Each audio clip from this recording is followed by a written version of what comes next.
I'm going to show you how to make the most out of your day trip to Osaka, Japan. We'll start off our day at the one and only Osaka Castle before grabbing some birria tacos at Tacos La Fonda. You can't go to Osaka without doing some shopping, so next up we'll go shopping for retro games, designer goods, and the Osaka exclusive Bape tea before we head on to Nara. Nara has a lot to do, so first we're going to go to Nara Palace, then the famous Shika Park, and wrap up the night with a creme brulee sweet potato before we have one last shopping spree at Osaka's Nipponbashi shopping street.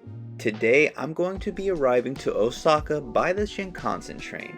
This journey takes about 4 hours and this train moves incredibly quick. You can eat and drink on this train, so be sure to bring some food and snacks should you want to partake.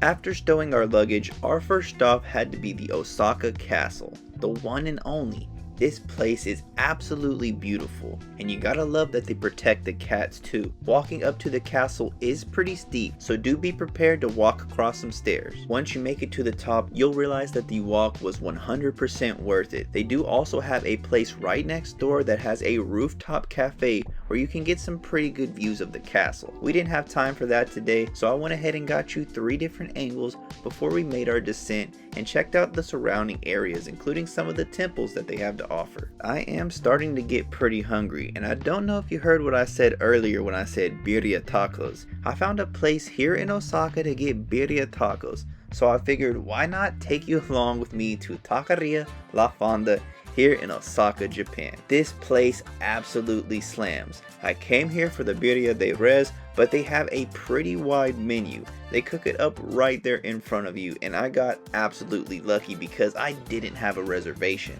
I was the first person standing outside when they opened. Luckily they did have a few open seats, and I got one of the few open seats that they had. Guys, the food was great. Be sure to get yourself a birria taco and the birria soup. That way you can do it like I did and mix it up and make it up how you like. Now that we had a solid meal, it's time to get down and do some shopping. On the way to the Bape store, I passed by a Second Street. Second Street is basically like a thrift store for designer goods. They have a bunch of high caliber items in here. I didn't see anything there that I couldn't live without, so I figured why not continue my journey to the Bape store and see if I get lucky with the Osaka exclusive Bape tea, which I did. Sorry for the poor footage. You're not allowed to record in the Bape store, but I was able to pull off these 4 clips for you guys. That way you could just see what it looks like, because not everybody's had a chance to make it inside the Osaka Bape store. The book off stores and the hard offs are some of the best that I have seen anywhere. Here in Osaka, these stores are super slept on. I found heart gold and a ton of different GXs for less than 100 yen a piece. We even have some of these Pokemon Center special edition Game Boy consoles, not to mention all of that Louis Vuitton. I mean, just look at the selection of bags and wallets. This store was so crazy that I had to go into a hard off down the street just to make sure it was just as wild, and certainly it was. What's going on with the deals in Osaka?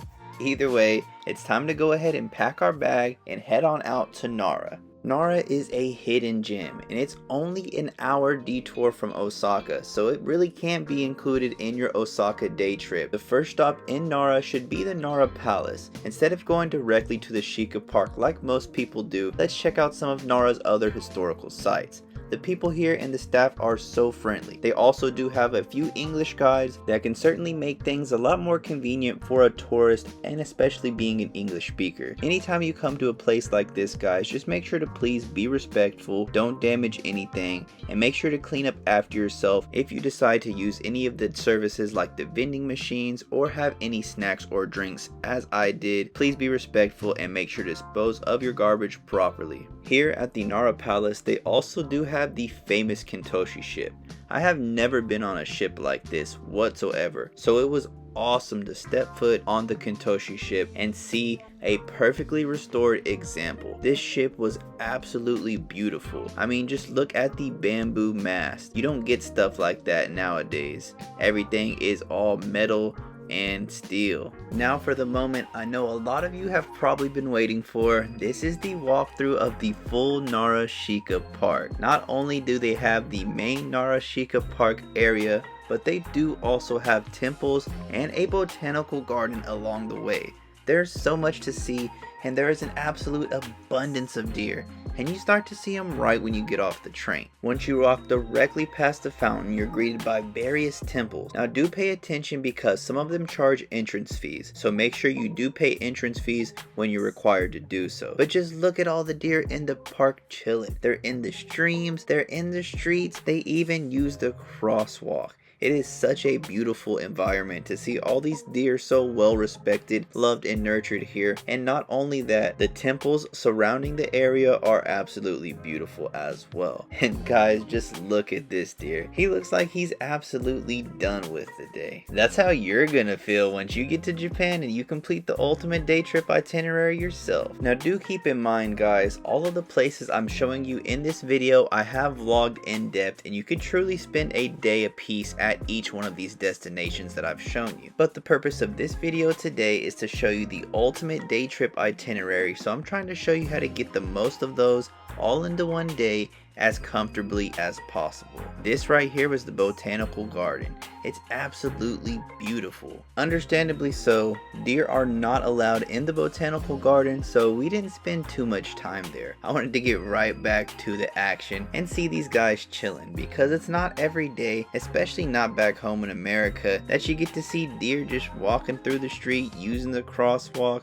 nor do you have the chance to go up and feed these animals just like you do here. This place is my absolute favorite dessert place here in Nara. They have a chain, so it's not just here in Nara, you can get them in Tokyo as well, but the creme brulee sweet potato here is absolutely amazing. It's my favorite. Anytime I come to Nara and I visit the Shika Park, it's right here by the station, I make sure to stop here and grab one. 10 out of 10, no contest. Before we head back to Osaka, it's about a 1-hour train ride, so let's go ahead and do some shopping here in Nara too. Not only do they have an insane game selection, they have a huge designer selection, huge guitar selection, and a general selection that blows your mind. They even throw Bape in there. Last but finally not least, you'll return to Osaka and visit Nipponbashi Shopping Street. This street is absolutely massive. It goes on for more than a mile, featuring shops on both sides of the street. There are more than 100 different restaurants for you to eat at and places for you to do your grocery shopping too. Nipponbashi is truly a one-stop shop for anything you might need: designer, retro game, food, drink, or fun related. Prices seem to be kind of all over the place here. I did see that gigantic stack of Famicoms for as low as 1,000 yen, but then I did see some higher priced items that are typically more than twice what you would usually see them for. Keep in mind, a lot of these shops are not family friendly, so if you got your kiddos with you, be sure to keep your eyes on them to make sure where they end up. It's getting pretty late now, so the only things that are open are pretty much restaurants, convenience stores, and of course another book off. So I wanted to go check out this Book Off Plus here in downtown Osaka just to see what they might have, and oh my gosh, the inventory was absolutely mind-blowing. I have never seen that many Pokemon games in my entire life.